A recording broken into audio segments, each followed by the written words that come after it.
What up, my friends? How are you? It is good to see you, and it is good to be seen by you.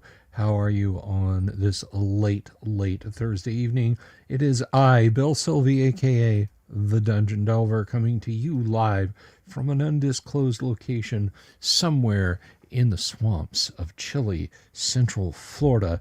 I am your direct connection to Dungeons and Dragons, the Dungeon Doctor, if you will. And don't be afraid to tell me where it hurts, babies. I hope you're all having an absolutely fantastic evening. I hope you're having a better Thursday than I have had. But hey, you didn't come here to listen to me complain. You came here to listen to me talk about stuff and things. Joe Kaufman, good to see you. Road March 36, thank you for the intro. The FM radio DJ voice from the early 80s. Tim, I take that as a huge compliment. So thank you very much. If you meant it as one, it is taken as one, brother. But anyway, how is everyone this evening? How many of you there are out there watching and tuning in? I hope you're doing well. I hope you're doing better than well. I hope you're doing well with an S tier well, a swell, if you will. But anyway, guys, I had to come back out here. I had to do something on Thursday. My plans for video release today were a scuppered, if you will. They were cast upon the rocky shoals of fate and reality, and it is not at all what I expected it to be. Jason Lipsky, good to see you, my friend. Welcome, one and all. Welcome to the audience. Welcome to the elite few, where you can shout Kurahi as you run up the hill to tune in to this show as a member of the upper 1.5%. 1.5% of what? I don't know. But anyway. Yes, today things really got out of hands with a quickness, and I was not able to get that video I wanted out. So I will try and do that this weekend. I will try and reset, and we will approach anew. Michael Mertig, good to see you out there. Hello, Kabuki Kid. How are you? Wonderful always to see Kabuki Kid in the audience, taking valuable time away from her job as A&R person for the warning. Her region, by the way, is entirely this YouTube chat and my Discord. It's a strange market, but apparently it's important enough that they need her. But anyway, I hope you're all having a better evening than I am. Unfortunately, as you can see, the Delver's Dungeon is decringled. That's right, it took down the last of the Christmas decorations here in my undisclosed location. That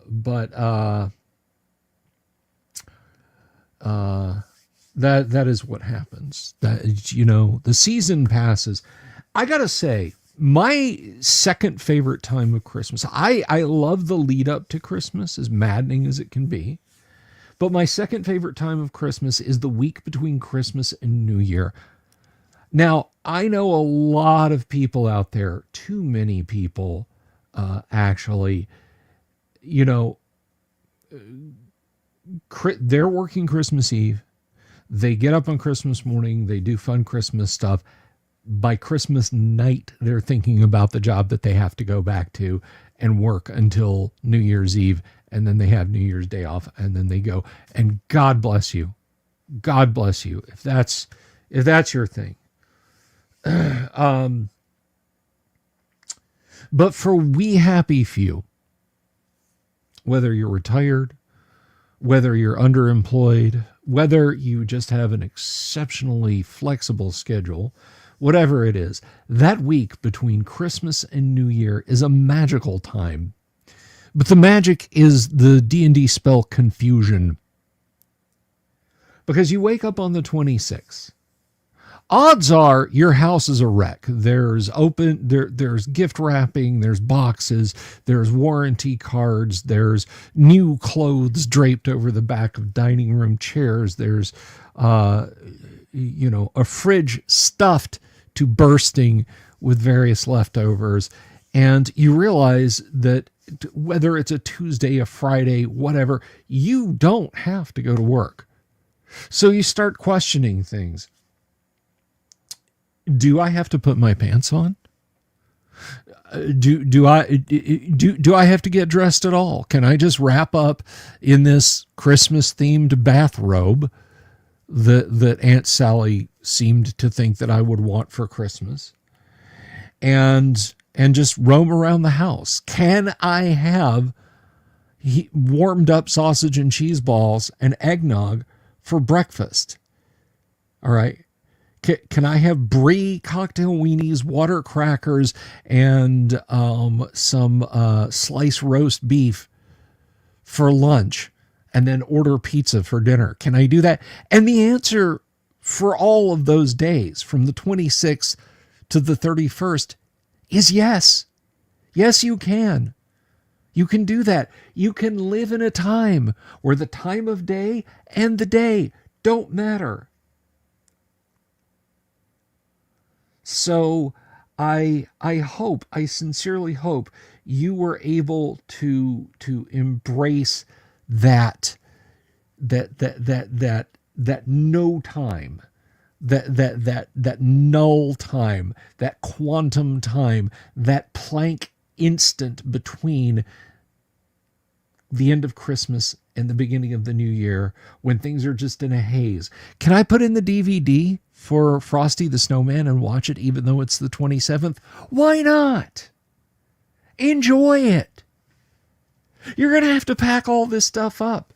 Your neighbors are going to start looking at you funny if your house is still decorated on the 4th of January. All right? You don't want to be that house where there's Christmas lights in the bushes and a wreath on the garage, and it's like March 8th. Every neighborhood has them, unless you have a particularly assiduous homeowners association. Exactly, Road March. Road March gets it. Everyone look at what Road March is doing. That's right. That's correct. Champagne and orange juice? Sure.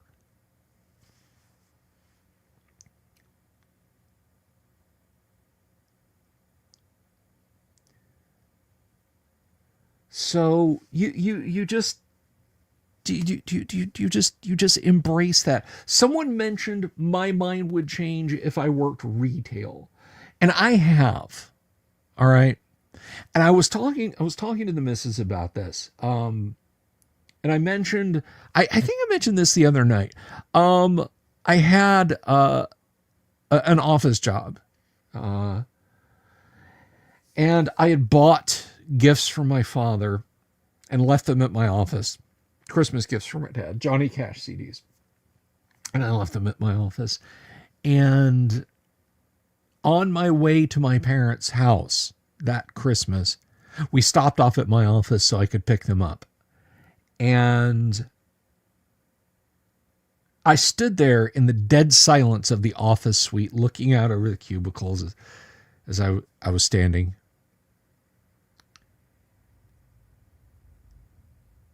And I thought, damn it, I am going to be back here tomorrow. There are people who won't be back here until January 8th. Now, I had done that in previous years. But that's another thing was retail. Retail was always particularly depressing coming back to on the 26th because everybody was returning things. I got 2 Roxette CDs.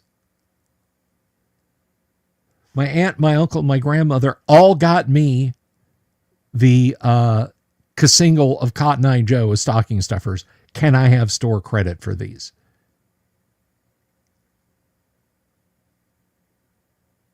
And it was not quiet.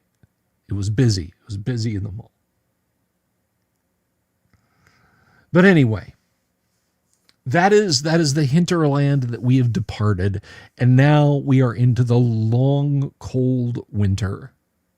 There's a polar vortex coming. It's going to get down into the 30s where I am here in the middle of the state. In the northern half of the state, they are expecting snow. Rory, good to see you. By the way, Rory's name is just a section of music backward mass. Rory! You know, you play it forward and it's like, you know, a Led Zeppelin lyric. But Rory! Anyway. So, yeah, that is the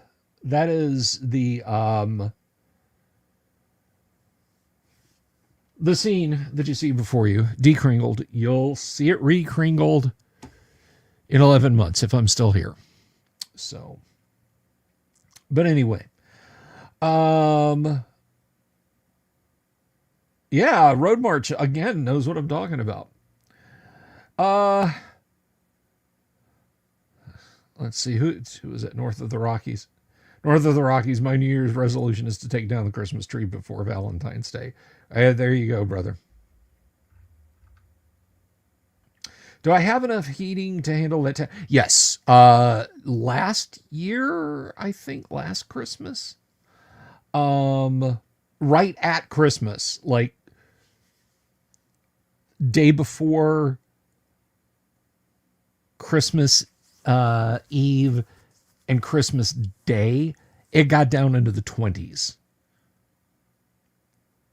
Now, typically, that's right, it is still Christmas for the Orthodox Church.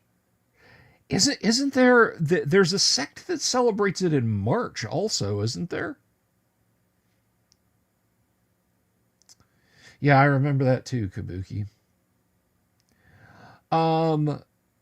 But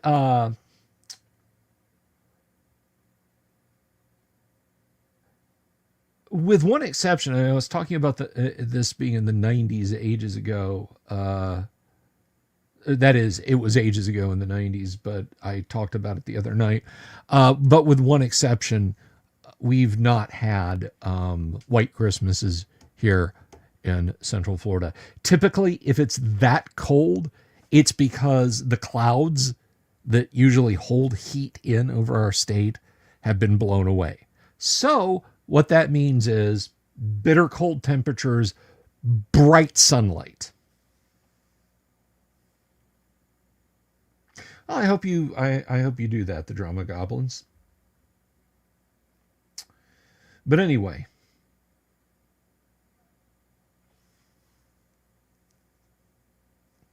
I do like the look of a Christmas tree, yes. But it does tend to depress if it's up past like the second week of January. Then it just kind of wears on me at that point because I know Christmas is, a year away. But anyway, that's enough about the weather and that's enough about Christmas. Christmas is behind us now. I'm here to answer any questions you guys might have about Dungeons and Dragons. We are opening up the floor. For any Dungeons and Dragons related questions you guys have. January 1 is perfectly acceptable. What I will not accept, I will stalk people out onto their lawn and attack them and drag the decorations out of their hands and hang them back up, is the people who go out on Christmas night or the morning of the 26th. It's like, oh, look at his house. It's a Christmas wonderland. Oh, that's wonderful. Oh, hey, yesterday was Christmas. We ran out of milk. I'm going to run down to the store. And you go down in the evening and the yards are just pitch black. It's like, guys, come on. Give it a couple of days at least. So, yeah, I want you guys to feel free to ask me any question. This question came up. Tim Imholt. As you know, friend of the show, wonderful person, Tim. You definitely should subscribe to his channel here on YouTube, Timothy Imholt. He talks about physics and D&D and all sorts of very cool stuff. Handsome feller too. But anyway, so Tim asked the question about assassins, where there's a character who is from Game of Thrones. I don't know my Game of Thrones that well. All right. There are specific scenes that I watched the first few seasons for, and I think you know what ones I mean. That's right. The Mountain with that droopy face. You know what I'm talking about. Anyway, but there's a shape-shifting character who's an assassin on the show. Like, I don't know anything about Game of Thrones lore. I just know there was a guy who could shape-shift, and he would refer to himself as a man. A man has a duty. A man has a sword. A man will slay someone you ask. And so Tim asked the question.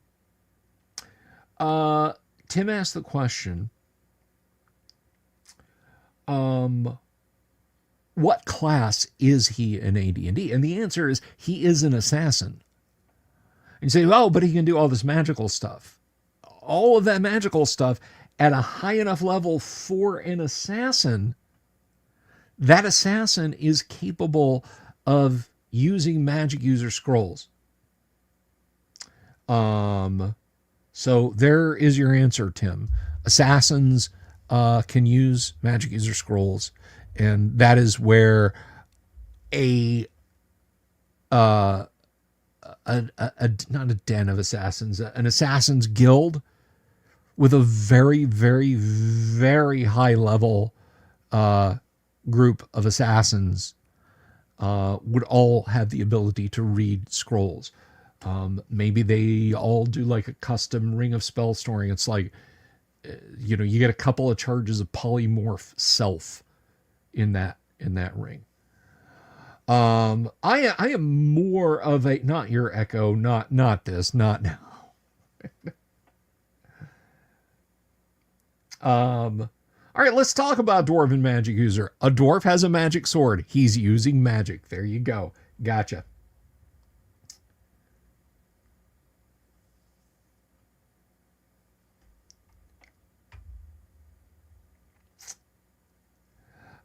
Anyway, so I want to scroll up here because Drama Goblins had a question. AD&D 1 and 2, why is it that the devs did percentile rolls for class skills as opposed to, say, 1 and 6 or something more akin to that? I always wondered why the numbers are the way they are. A lot of the reliance on D6 is an OD&D leftover because OD&D did not presume that you would have access to polyhedrons. Although a D6 is a polyhedron, poly meaning many, hedron meaning side. So yeah, a polyhedron.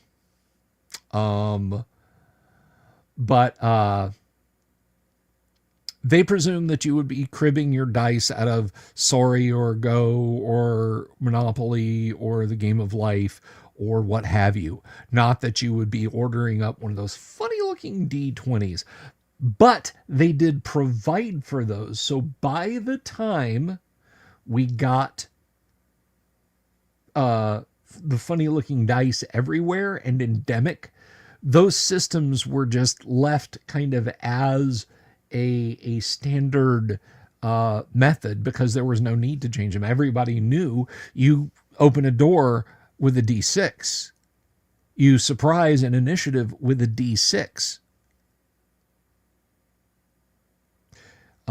You find secret doors with a D6. You tell slope with a D6. You do, lowering and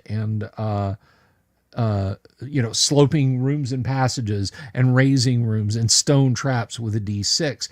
And the reason is you don't really need the granularity of a D percentile roll in those cases. Anything cool I'm thinking of adding to the guac? I got to start thinking about that, don't I? I got to start thinking about the Great Underground Online Gaming Convention that we host every year right here at the Delver's Dungeon, and it's no further away than your keyboard and your Wi-Fi modem.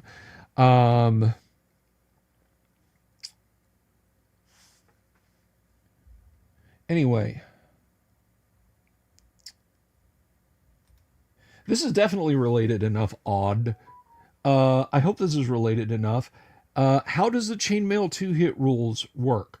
We'll just consult the chart.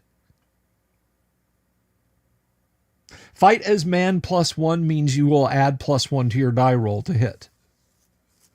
I hope that answers your question.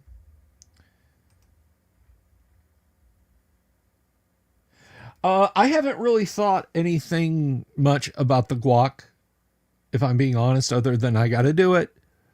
We all have merch. We've got merch designed by Sky Hernstrom this year. Sky has done an awesome, and I'm sure Dungeon Minister will throw some in the ring as well. So I'm looking forward to that. How would I run a campaign with players in a Bronze Age Greek setting, like playing demigod characters similar to Heracles or Perseus? Not with D&D. If I wanted player characters to be demigods, I would probably use Hero System, Iron Crown, or Hero Games, whatever. I don't dislike myself enough to use Exalted for anything ever again other than leveling a table that has an egregiously short leg. The Dungeon Minister, Padre, how are you? It is wonderful to see you. I am so glad you are here.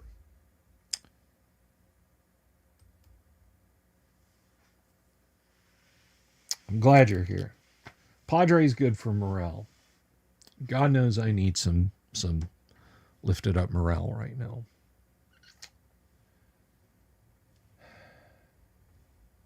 Favorite D&D video game? Toss up. It is either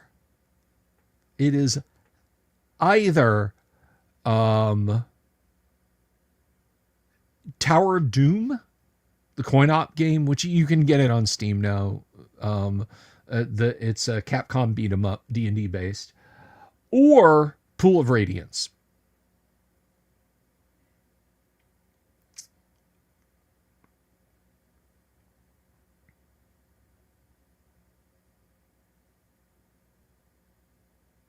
Oh, probably nobody wants me to air it out right now, Padre. And the crazy thing about Shadow over Mystara and Tower of Doom is they run on what is called the CPS2 system, which also is the main board.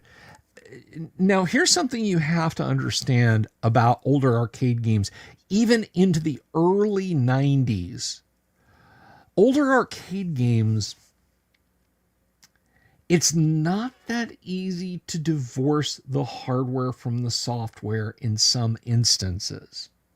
They got a lot better at it, but there were a lot of hardware systems that literally the only thing they could possibly work with was the program that they were running. Now, there were a lot of ROM swaps you could do. Empire Strikes Back, the Atari Vector game, is just a ROM swap for Star Wars. They'd send you a kit with new stickers, new marquee glass, and a new EEPROM to slap onto the board, and boom, you're playing it. But to go back to CPS2,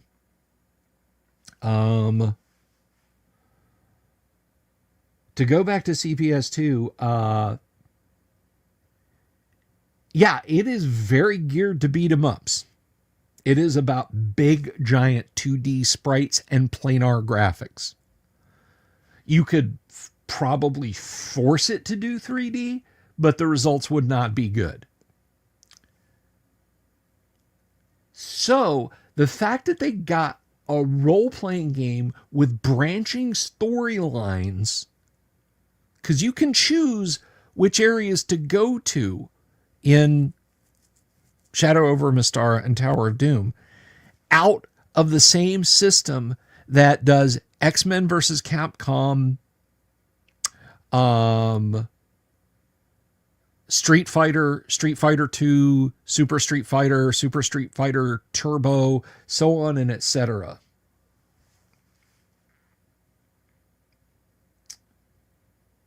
Yes, it is. It is very emulatable. Originally it wasn't, and the reason is this: piracy of coin-op games. I'm not talking about people downloading ROMs. I'm going to put this up on the screen, Dungeon Minister, so I don't forget it.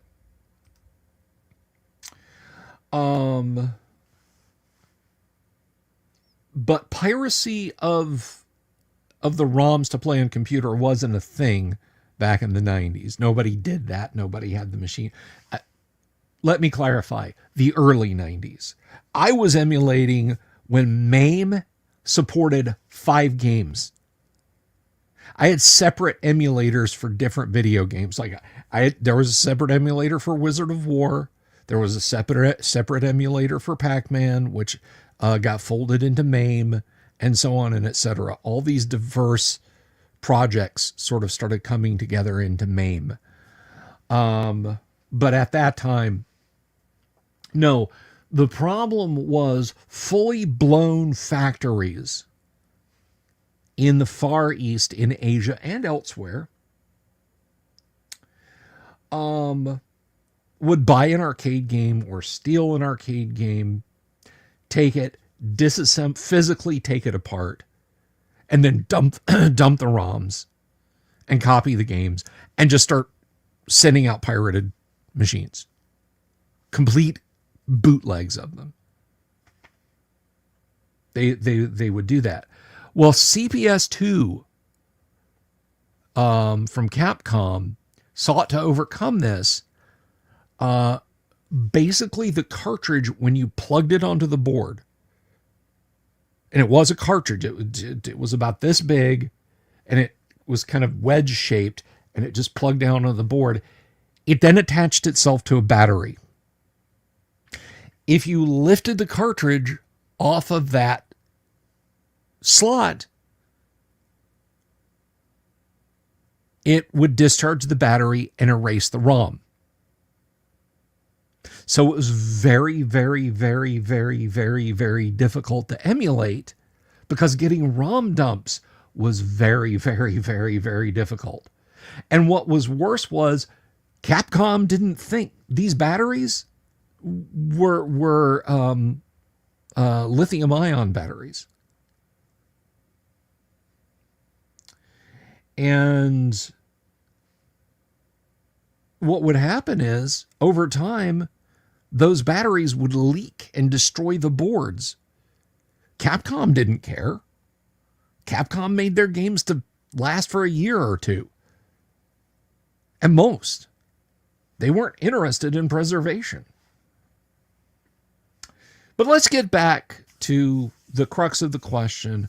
The Capcom D&D games and Pool of Radiance. Those are my favorites. The cabinet I would own, if I could have one, would be Wizard of War. Love Wizard of War. Oh, that synth voice, those graphics when you zap the wizard. So many groundbreaking things are in Wizard of War. Speech synthesis. Multiplayer deathmatch. Well, 2-player deathmatch or 2-player co-op. It can be the same at the same time, because friendly fire, you can't turn it off.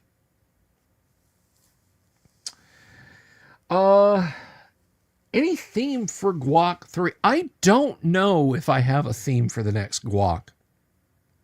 This is the third one or fourth one. This will be the fourth one coming up. I don't know that I have a theme for Guac. I guess I'll have to think about it. I will have to think about it.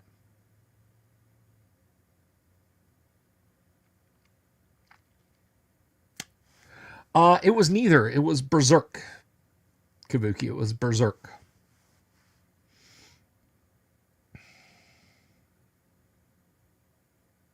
Yes, Sinistar was a good one.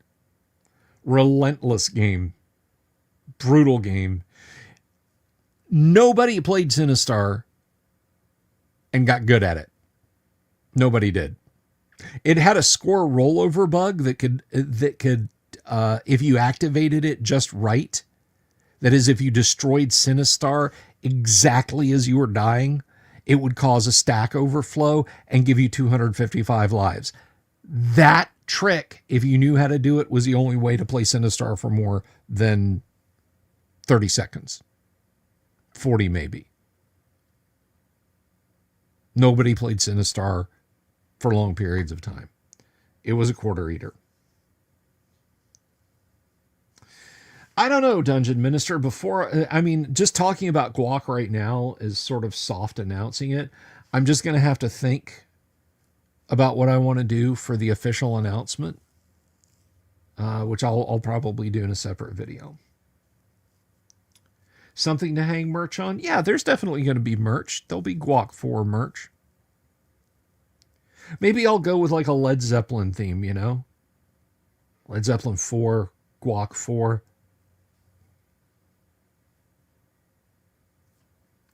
You know, just get sued by Atlantic Record.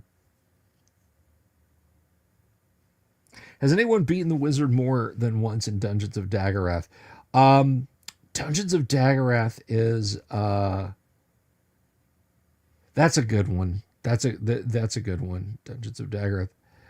One of my favorite non D&D CRPGs though was Questron, and I've talked about Questron a lot. I love Questron. I accidentally beat Questron. I was literally just roaming around. So Questron is an open world RPG.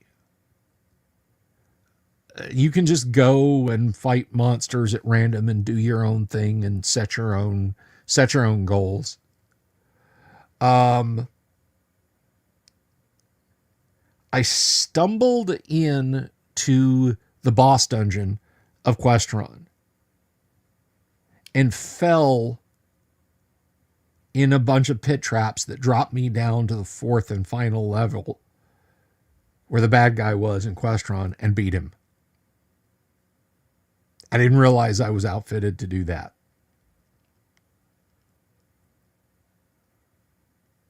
But I remember just there's almost like a horror movie. Why are you doing this? No, turn around, go back. Like moth to a flame vibe to going deeper and deeper and deeper into this dungeon in Questron. And when I talked to people who were serious about playing and enjoying the game, about beating it, and I was giving them enough detail about what I'd done, they were absolutely in agreement. Yeah, hey, you did it. You really did it. You're not just pulling our leg. And they talked about, well, did you go do this? Did you do that? Did you do the? And I'm like, no, I just kind of wandered into this dungeon and accidentally to the game. So that was that was a I wish I'd been more hyped. I wish I'd realized what I was doing. I wish I'd been more hyped up for what was about to happen. Because after you beat him, you just find yourself outside the dungeon back in the 2D view of the world map, and you can just roam around doing stuff.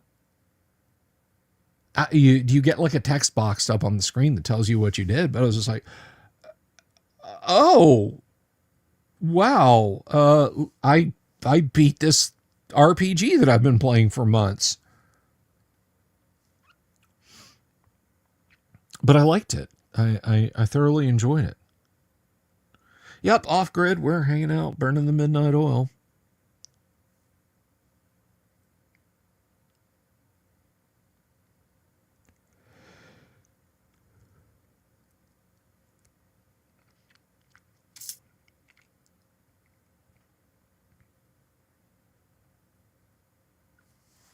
I was told that Mad Max had a severe bug in it that I don't know that was ever addressed, whereby you could get bad guys to wipe themselves out by standing in front of a wall or a rock or something like that, and they drive at you at top speed, and you just step to the left and they'll plow into it at top speed, unalive themselves, and then you just take all their loot. Yeah, look at that. Imperial Ramblings, everybody. You know, I have, and rightly so, I would just want to point this out, rightly so, sung the praises of Graph Paper Architect. There's the other half of why I even have a show at all right there in the audience. Imperial Ramblings, Boganora. He is a stellar individual. He is a righteous dude. And I feel like I can't say enough praise for my buddy Bo. Thank you, sir. Graph Paper Architect, and he probably put in 12 hours of trying to help me get this shit show going. So it was probably in the Steam Winter Sale. If it's $2, I might pick it up. Hell, even I can afford that. Because the Steam Winter Sale ends today. If you're on the East Coast of the U.S. or further, it ends today at about 2 in the afternoon. So I may check it out. I may go look and see. By the way, guys, I want to ask you. I want to ask a favor of you, if I could. This is the call to action. I don't know.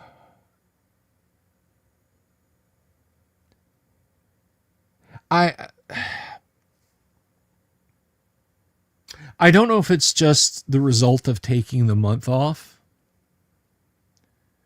And it's going to be a little bit more than that because next week I've got some medical stuff happening for a couple of days. But guys, I've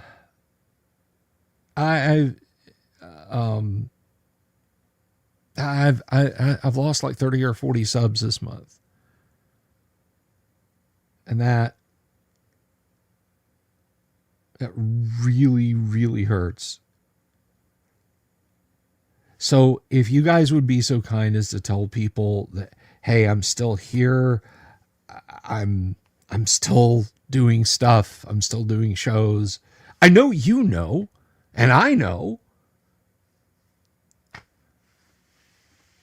But I mean, I'm watching that little graph drop, and it's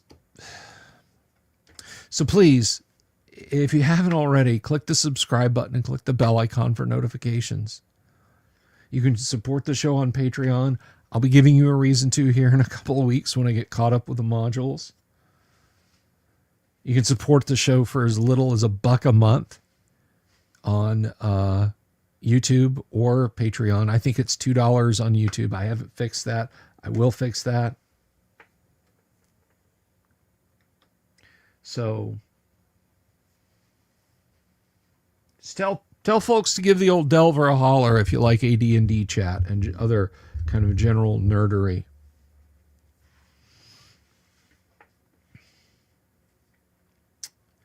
But anyway, on to other things. So something that's been kind of kicking around the D&D sphere, and I made a post on Twitter about this.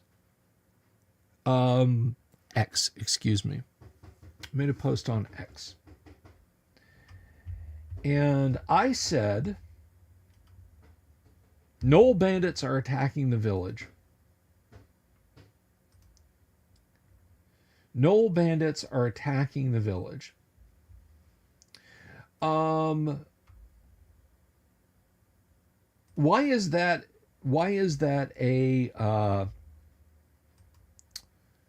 an issue. Why is an issue to say Knoll bandits are attacking the village? And I found out why. David Brown says he thinks I should run Rob Kuntz's new Into the Wild Blue Yonder module in my AD&D game. I'll have to look into that, David. I'll have to check that out. We're pressing the attack. We are pressing the attack and playing first edition AD&D. We're going to be returning to Flight, not this coming week. Tuesday and Wednesday, got a medical thing happening.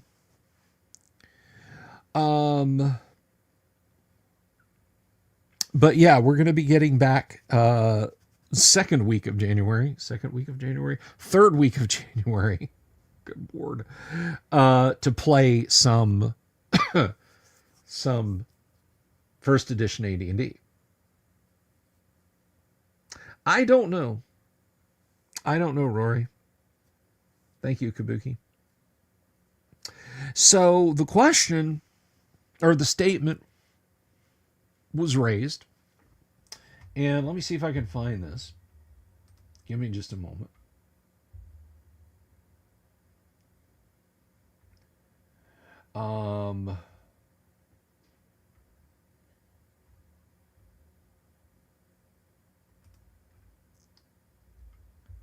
Let me have a look here. But I saw this kicking around, and someone had said, now it's Jack, Chronicler of the Northlands, at Lost Lore Scholar. He quoted this, and this is apparently, I'm just, I'm going to pluck this out. I don't think you guys need to see the other nonsense here.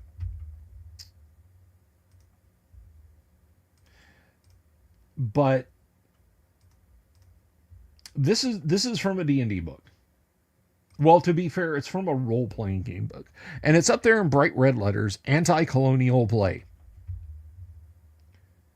Now, is that like anti-colonial Marines? Like, you fight aliens? Xenomorphs? No, apparently it's not. I'm not reading this. I'm not going to give this enough airtime right now in the live stream.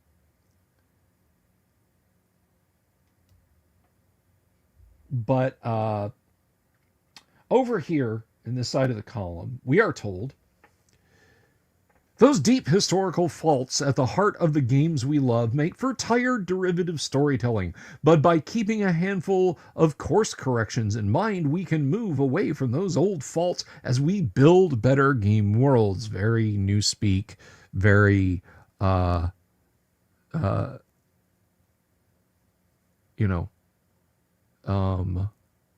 aggressively positive.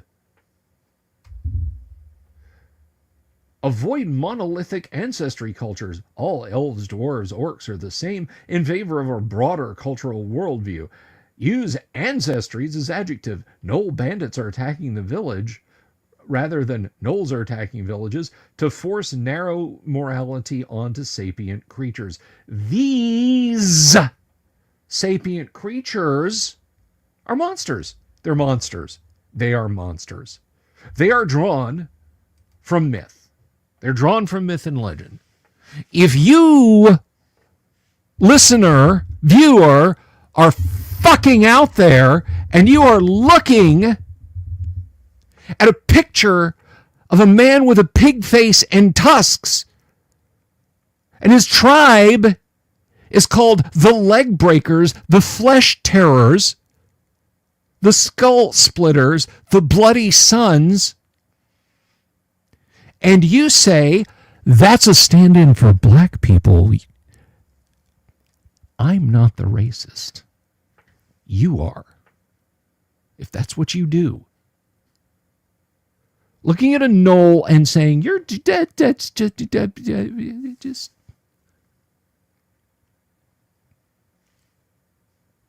No. No. I'm not playing your game. And you're not playing mine if that's your mindset. Now, I want to be completely honest. That is not a published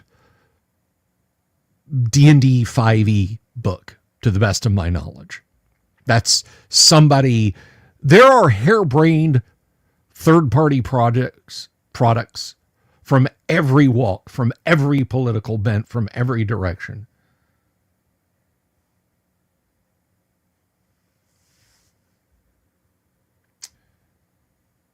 And I'm not going to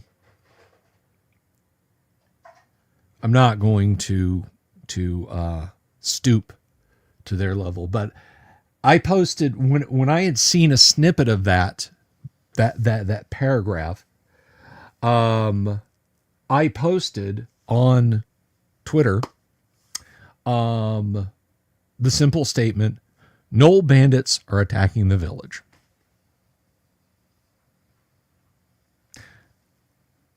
I will never sit down at a table and make, am I being anti-colonial enough? The first thought for how I'm going to run D&D. Ever. I don't care what rule system I'm using.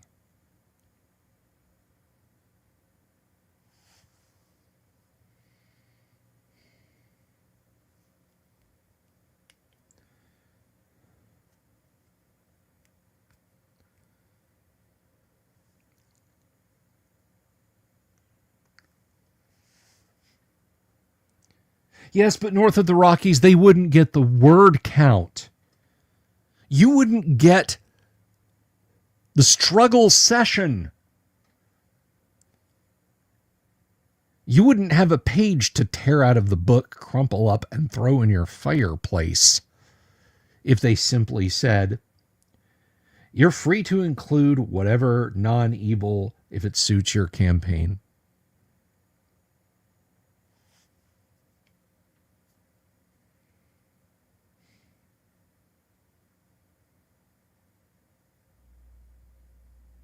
There is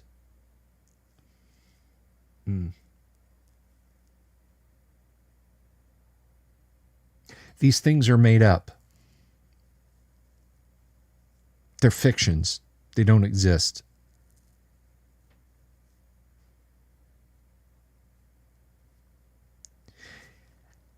I will say this. I want this. If I was going to be buried and not cremated when I pass away, which hopefully is a long time away, I would want just on the back of my tombstone, not on the front, not with beloved father, born this day, passed away this date. Just on the back, I would want engraved, fairy tale monsters aren't real.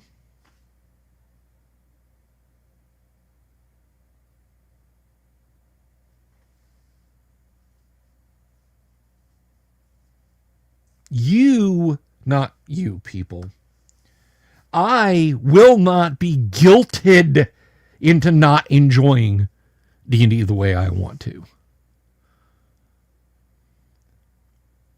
I won't. I won't be browbeaten. It's not going to happen.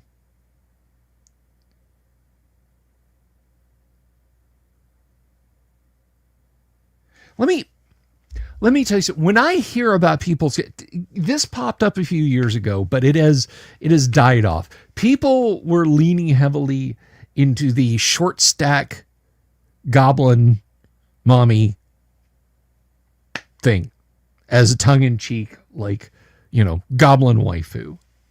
Cutesy art of busty, big-hipped goblin, pale green goblin girls out there. If you do that in your game, that's fine. Do you enjoy that? That's fine. Knock yourself out. If you want to have gnolls as pastoral, peaceful beings, or one tribe of them, go right ahead.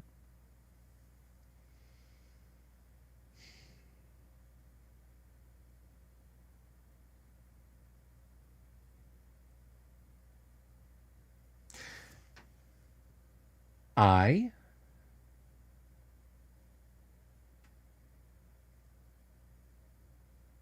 stick to this.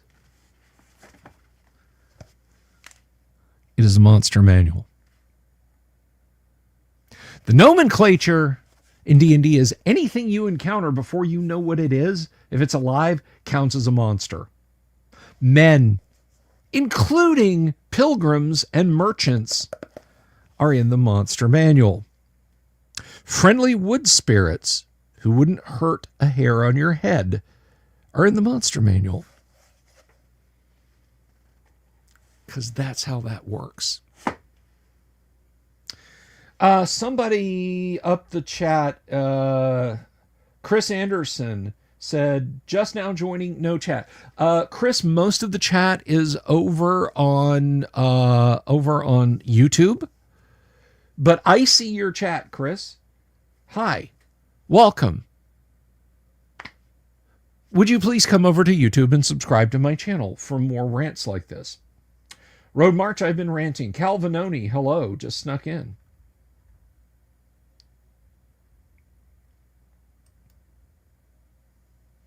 I love my brothers and sisters who are over on Twitter. X. But unfortunately, where I can see all of your interactions, if you're just over on Twitter, you can't see all of my interactions.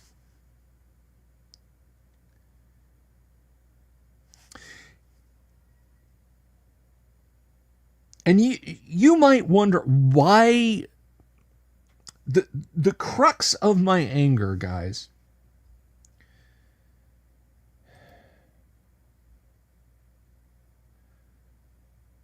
the crux of my anger is this.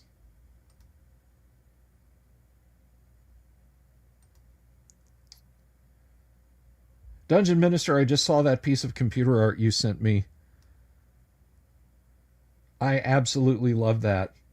Did you do that? Did you make that? Because that is amazing. I'm going to use that. If you'll let me, I will use that.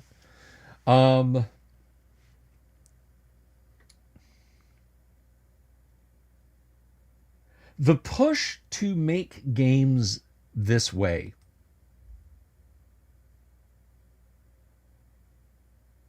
The push to make games this way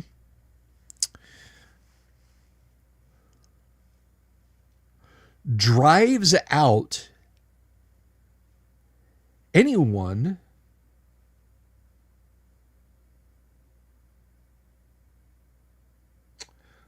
Thank you. LV Classic Imports Collection. That is a wordy handle, but I am glad you are over here now.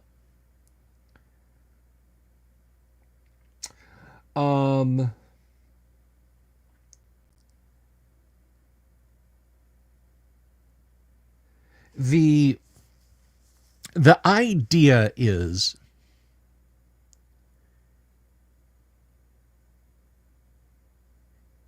if you're not playing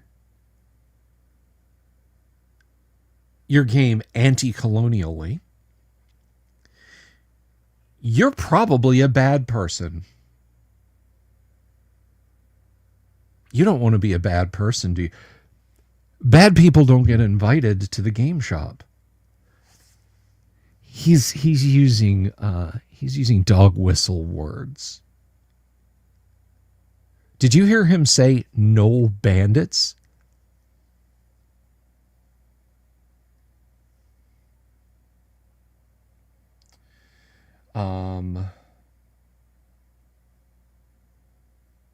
And it becomes endemic and it snowballs. Fortunately, this seems to be happening when pop culture, by and large, is rejecting this mindset. Maybe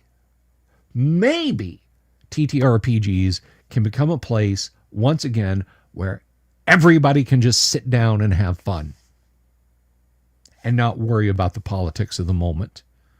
Because I don't want that in my game. I don't want your right-wing politics. I don't want your left-wing politics.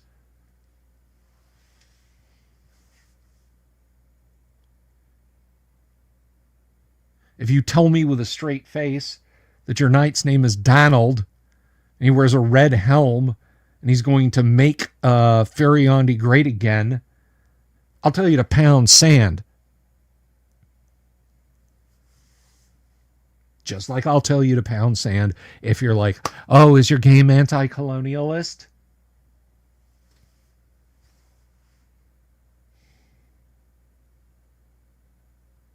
Four games per week. Good God. Okay. LV Classic Imports Collection.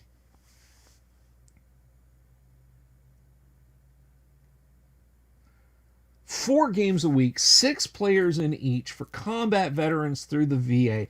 TSR only. I wish I could hug you over standard TCP/IP. That is amazing. Let me tell you something. My wife works with soldiers, and I'm going to tell her about that. That is amazing. You are doing a wonderful, wonderful thing. And I gotta relate this back to you. I don't know how long you've been doing this, LV Classic Imports. But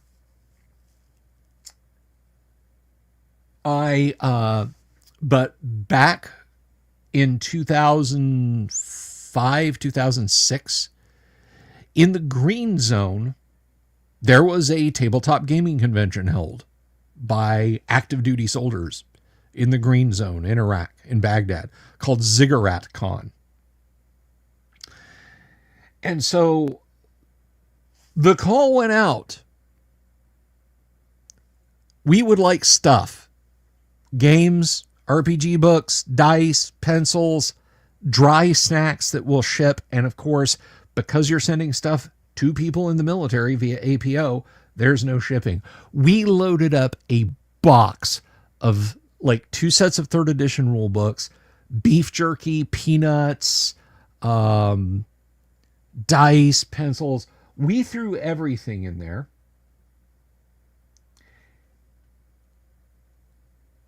I put a shrink-wrapped copy of Chainmail, the original Chainmail. I had one still in shrink wrap because I bought a stack of 7 of them from a guy who was selling them for $7 a piece, but he cut me a deal and only charged me 5 a piece. And I put one of those in there. Some soldier, when he opened that box, got himself a copy of Chainmail from 1971, still in shrink wrap. And I wish I could find out who it was. I'll never know. I'll never know. But I was just so glad to be able to do that.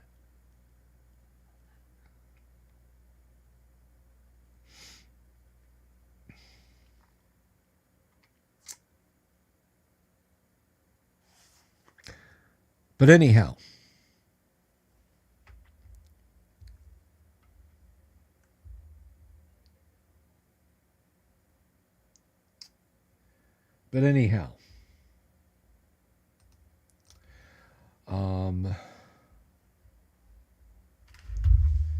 let me just look at something real quick. See if this is of any particular.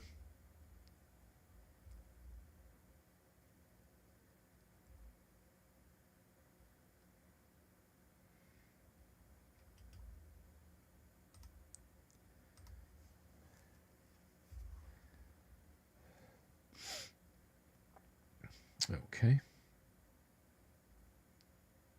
Sorry, I just had to check something there.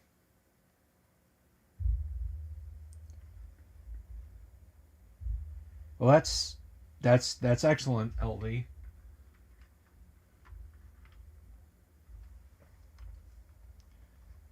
I'm glad you took that poll, and I'm glad your players reacted thusly. Joe Kaufman wants to know what safety tools are. Joe, safety tools first popped up. Safety tools first popped up in tabletop RPGs, in smaller independent tabletop RPGs. The They're commonly called X cards because they like players would or game masters would put a red X or a black X and marker on a 3x5 card. And you could hold that up.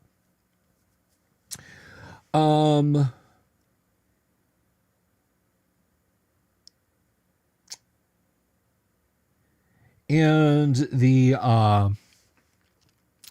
so these small press RPGs said, hey, we're going to we think that these kind of games should have safety tools.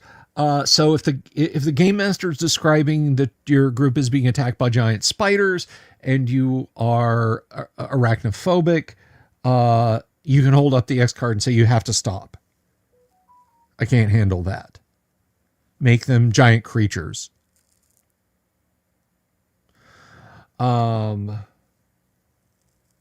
If you have a scene that is particularly violent and you know you don't like the violence, you hold up the card and say you have to stop. I don't like how you're describing this scene.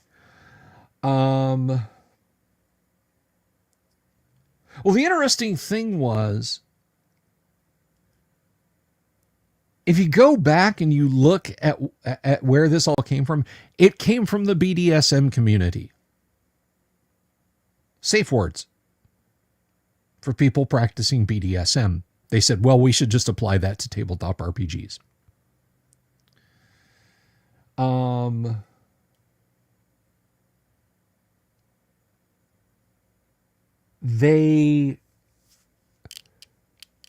Now, sitting over in their corner of the hobby saying our indie games are going to have these, or, you know, here's the cards for indie gamers.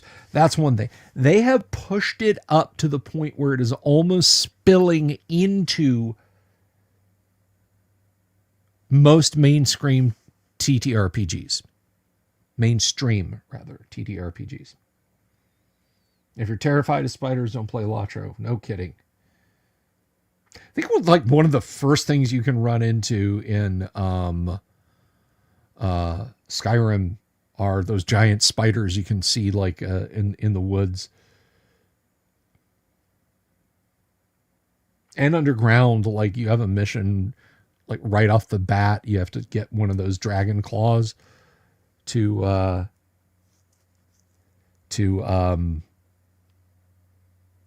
rescue a guy who is wrapped up in like a giant frost spider drops out of the ceiling. That's like the first time you see one.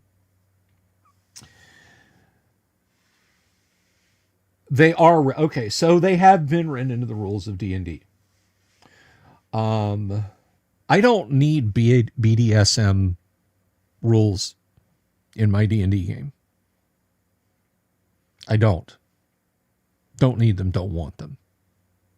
Those are two things I will, you know. There's role playing, and that's where the similarity is.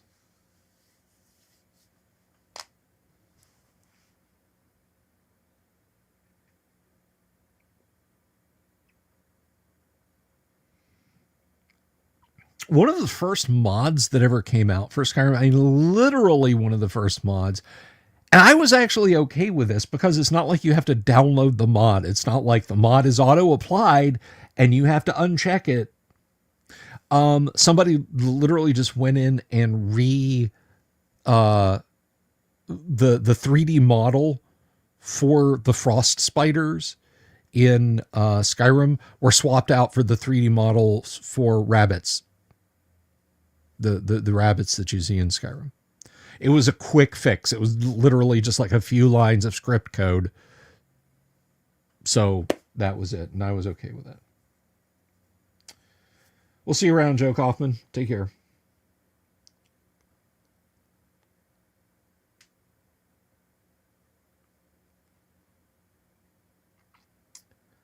So I guess what I'm saying, guys, is the village is under attack by Gnoll bandits. Gnoll bandits have attacked the village. And that's it. That's really all there is to it. I'm going to release a video on this tomorrow. I have a lot to talk about. So look for that. Look for that. Other stuff that's going to happen tomorrow. We did a gift drawing on the show over the holidays. Those gifts will start being mailed out this week. And I am going to I'm going to send them out in the order they were drawn. So the first person who gets a gift will, I don't remember who it was, will get the mini Pac-Man machine. It's like this one. It's not this exact one, but it's not plugged in and I don't have batteries in it, but it is a working mini Pac-Man machine. The joystick works. You get all the cool stuff. So that will go out. The next thing that will go out will be the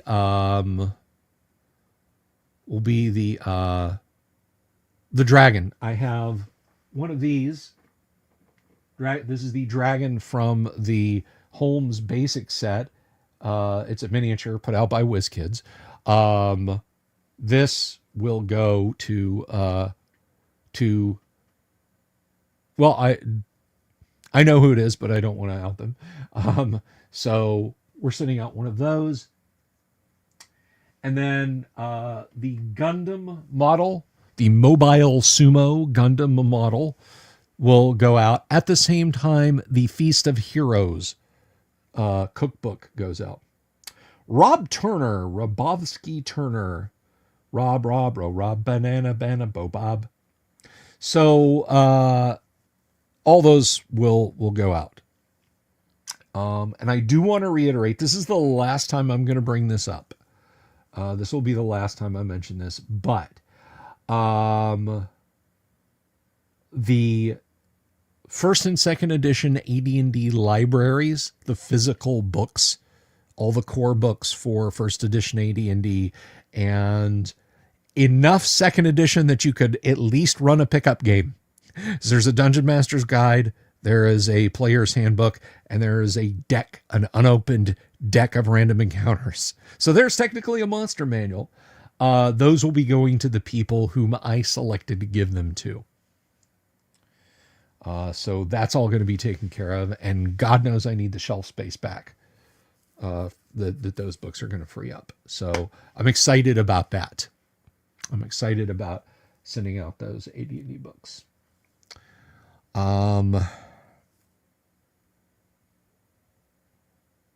So that's really all that's happening. I wish I could say 100% for sure that next week things are going to be back to normal. They're not. Again, I have a medical matter coming up in the middle of next week. It's going to run from Tuesday into Wednesday, and it will, both days I will be out. And normally Tuesday we play first edition AD&D, and Wednesday we play some first edition AD&D. I can't be here.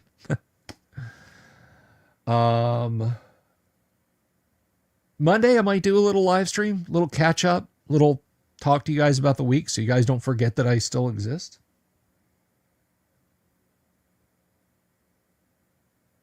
Blessings to you, Padre. Thank you for stopping by.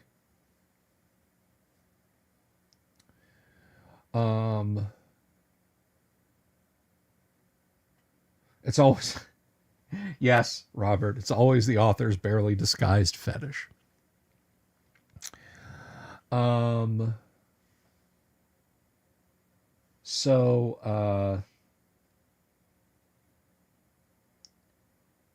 Yeah.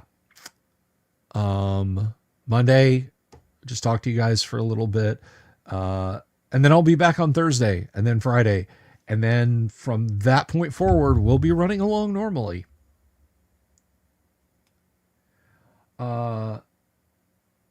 More Gamma World in 2025? You bet your booty. We have such cool stuff.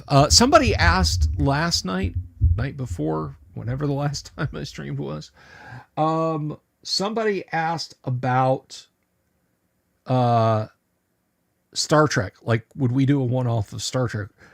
I want to get Jack Photon, who is a longtime supporter of the show and an awesome guy. Jack Photon, I want him to run some classic FOSSA Star Trek. Is my set. Here it is. Classic FOSSA Star Trek. And maybe do like a little mini campaign this summer. Here is my set that I like quite a lot. FOSSA Star Trek. Quite nice. Now complete, thanks to Jack.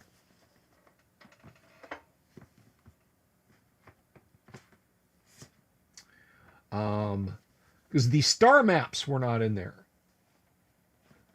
A good Star Trek, the role-playing game set, complete, goes for about, well, at the time I started looking at it, goes for about 50 or 60 bucks. If you can find those FOSSA maps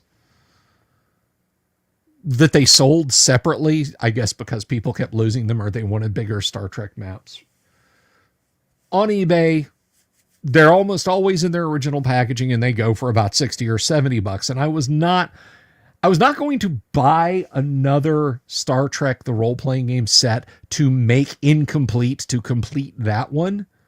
And I was certainly not going to buy something that cost just as much to complete that one.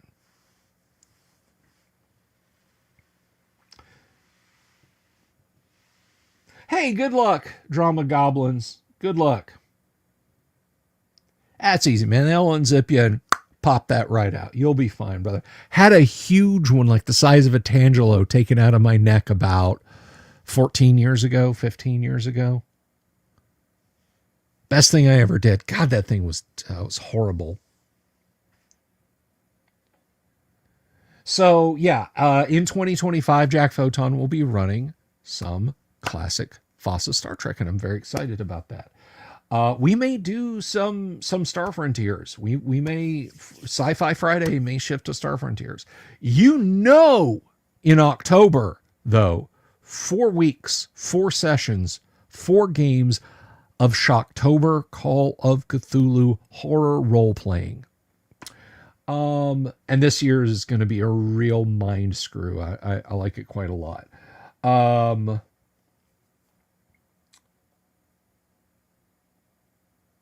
In July, I will be going to EggCon. I have been tapped, ding, to be a guest of honor at EggCon. I am super excited about that. So I hope that you guys will tune in to the live streams that I'm doing from there. May have another big trip coming. I'm not sure yet. That's gonna depend on a few different things. So yeah, there's a lot of good stuff coming up in 2025. And hey, my subs can only go up, right? So I hope you guys will all stick around and stay subscribed. Stay subscribed for the rants. Come for the TTRPGs. Stay for the rants. Sorry about that. Sorry about that blast, if anybody got that. My sincere apologies. If you didn't and you don't know what I'm talking about, then, there you go. I did not mean to open that tab.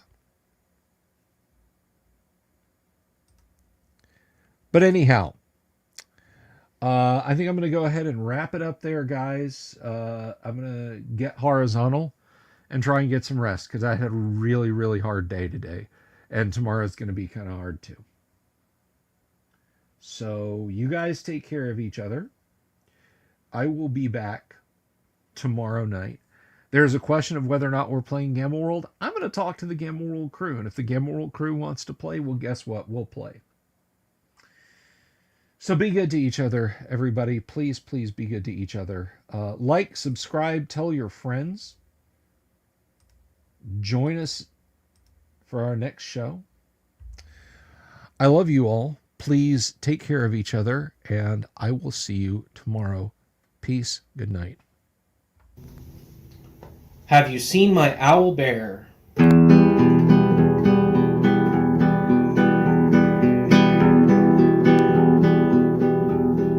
Here's to all the weirdos everywhere, in the woods and in the air. Have you seen my owl bear? Should I shave off all my hair? Bobs are all around, some live in tunnels underground. Some are fat, some are rich, some are sleeping in a ditch.